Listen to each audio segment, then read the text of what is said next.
Welcome, everybody, and today I'm my guest online here with me. Love it. Bishop Michael Pitts. Thank you. It's so good to be here. Well, I have Bishop here. He's in South Africa all the way from the United States to come and visit us here at Unite 180. And I thought, well, let's put a topic on the table. I want to talk to you a little bit about young people, the prevailing issues that surrounds this emerging generation, and what's happening to them. I believe, well, there's a lot happening to them, and there's a lot of things happening around them. Every generation has its own prevailing worldview, its own sound, and there's a lot of talk, though, I would say especially around their well-being. And the term mental health issues becomes a broad topic. But from a spiritual perspective, to me, there seems to be a lot of sadness. And that's kind of interesting to me. A lot of sadness because people that are at the height of their life, height of their opportunities, feel sad. And what we would call, from a scriptural standpoint, a spirit of heaviness. Yes. And I think it's unnatural to be young, to have your whole life in front of you, and to be so concerned. So my questions, I've probably a lot more questions than answers. I wonder about things like, have we talked them into that? Have we talked them into depression?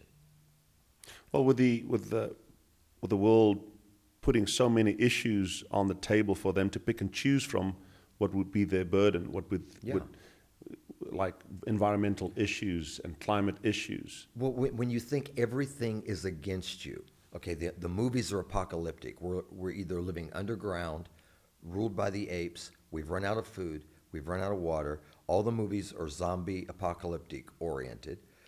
Not all the movies, but a great deal of the movies.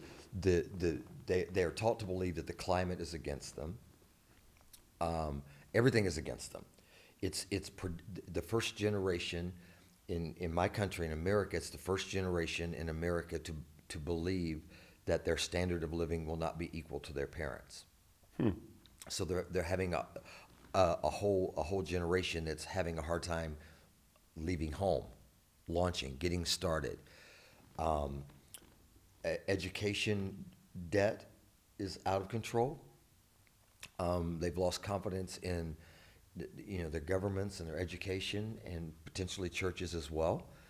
And so when the number one reason that they find out, people that study it find out that people have happiness and joy in life, the number one reason is a sense of purpose.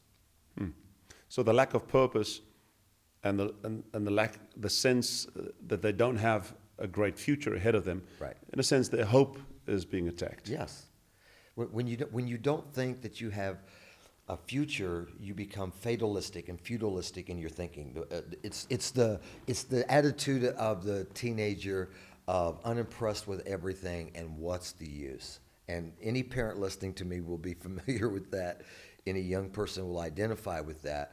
That it's just kind of like, what's the use, And that produces a sadness.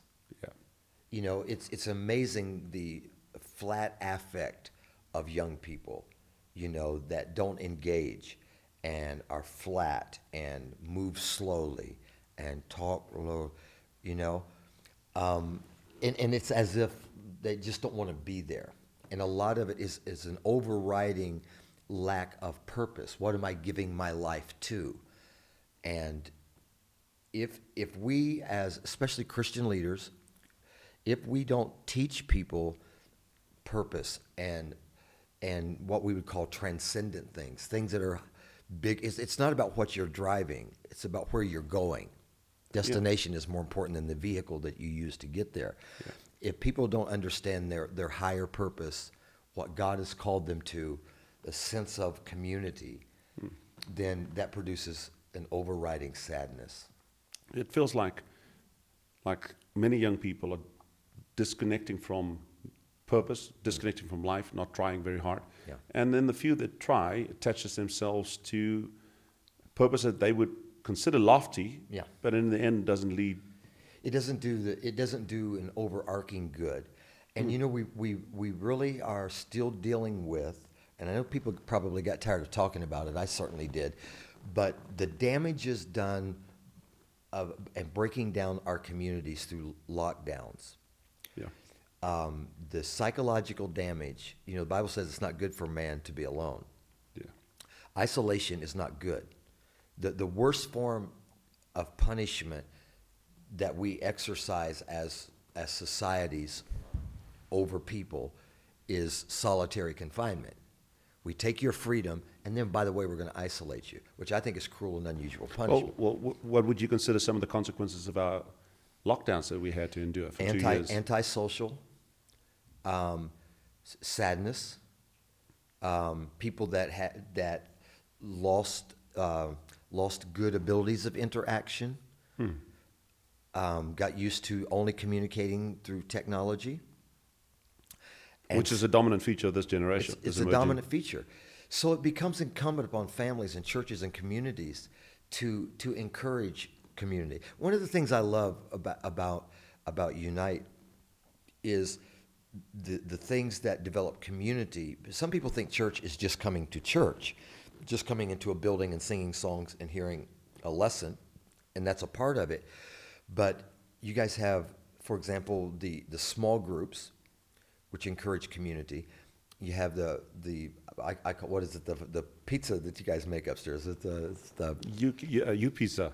Yeah, you pizza up there, and people gather before and after services, and they're able to have community and the paddle ball courts that are over here and all of the other things, because one of the things that the emerging generation is seeking for is community, and A place to belong. and spaces for community.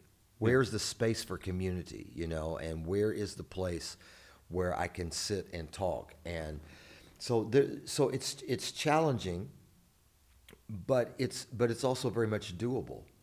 Yeah. Somehow it's the first generation being raised separate from its elders. Yeah. So when I was growing up, I can tell you about sitting at a table with my dad and his dad. And we weren't allowed to talk.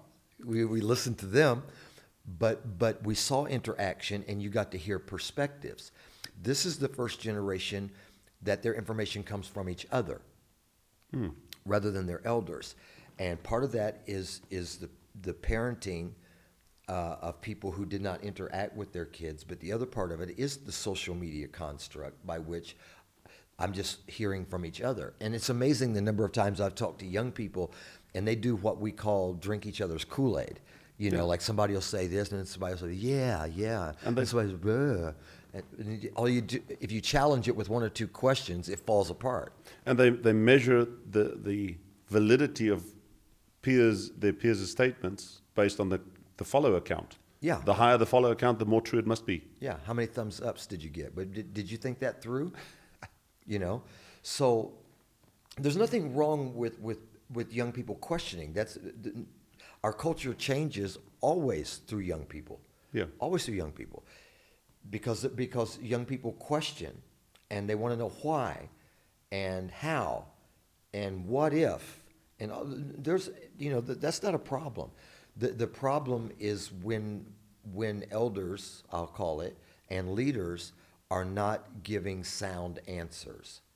When we don't have anything to put on the table, which is a way to help with purpose, they are going to pursue a purpose that is not given by God or the church. They're going to accept whatever the devil puts on the table or the plate. Yes, or they're going to drop out. Or they're going to drop off. Disengage. Or follow the wrong thing. Yeah. You said something earlier about purpose, the seed of our destiny. The seed of our destiny can be found in our history. The seed of our destiny can be found in our history. Yeah. No one comes into the world empty. Yeah. We always come in bringing something of those who went before us. There are things that run in families. Music runs in families. They just come into the world with it. Artistic abilities, logical thinking, mathematical skills, athletics, on and on. And if everyone would be familiar with Steven Spielberg, and if you look at from his childhood, there's pictures and videos of him with a camera running around and making little movies and 5-minute clips. That was in him. And you can go through many famous people's lives and see that. The Bible says, train up a child in the way they should go. Because when they're old, they won't depart from it, the way they should go. Because there's something that God put in them, in all of us, that it was not of our choosing. It was not of our choosing. It was God's choosing. Yeah. And if we're trying to train them up in the way we want them to go, we're not training them up in the way they should go. And that's why when people get into midlife, they leave everything to go do what was in them to do, because when they're old, they can't depart from it. Yeah. Well, so I think one of the biggest questions young people ask is about purpose. How do I discover my purpose? And it's like following the breadcrumbs is what you're saying, is follow the breadcrumbs. Some of the signs are already there from a young age. It's already there, and I think it's overrated. I think things like, people probate every action in life waiting till they can find their purpose. And purpose generally is doing what's in front of you one step at a time. Yeah. And then you realize, oh, this is what I'm supposed to be doing, rather than sitting back and contemplating and falling down a rabbit hole trying to figure out what is my purpose. And it could just, if I just do what's in front of me. The thing to do is to ask yourself, what is the next right thing to do? And do that. And do whatever that. your hand finds to do, do that. Do it with all That's your what my pastor taught me. He said, Yes. Do what your hand finds to do it well, do it as unto the Lord, Yes. and it'll unfold in Do time. what's in front of you. What's in front of you to do? Do that. And that has a way, somehow it all plays a part. Yeah. And then it's like, got it. And then you're actually living out your purpose before you even could identify it.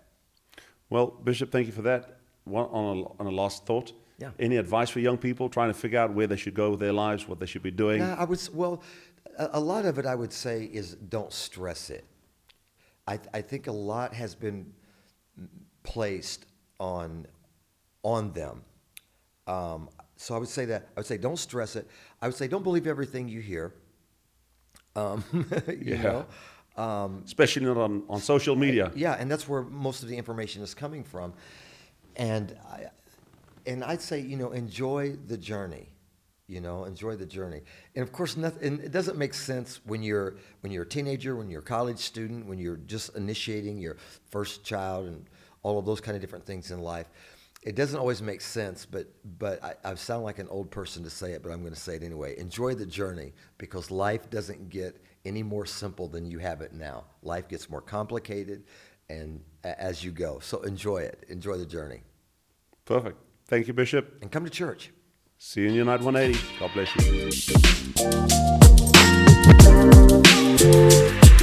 you.